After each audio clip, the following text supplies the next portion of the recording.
scrivendo sta canzone, tu li sapevi quando mi manca assai, o sacci non ti dico mai una volta, te voglio bene.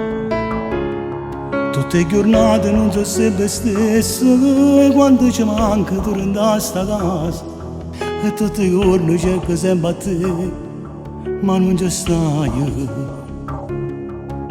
Papà, stai chiuso in te cancello, sperando che torna lì libertà.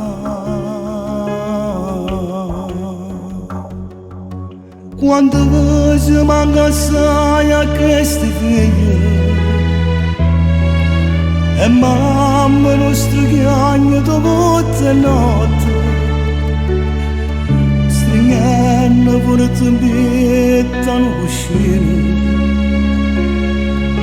che lacrime da luce cerca a te. Papà, ti porto dritto con me, spero che non llorano, tu torna a libertà.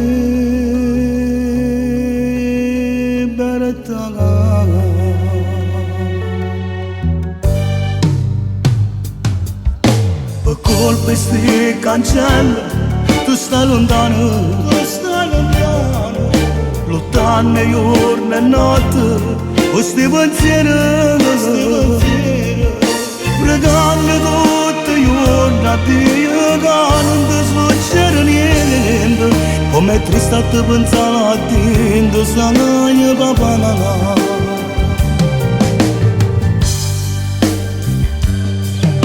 Quando ci manca assai a questi figli, mamma nostra chiagna tutte le notti, stringendo con la trombetta a sto cuscino,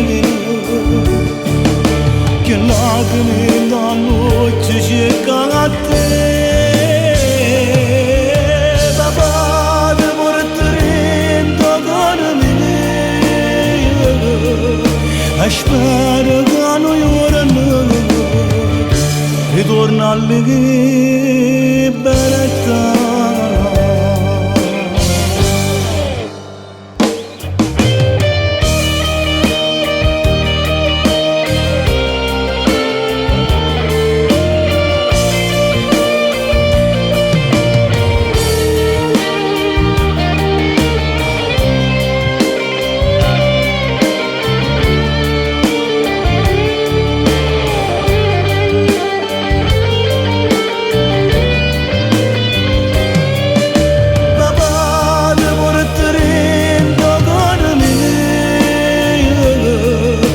Spero che non llorano, ritorna alla libertà.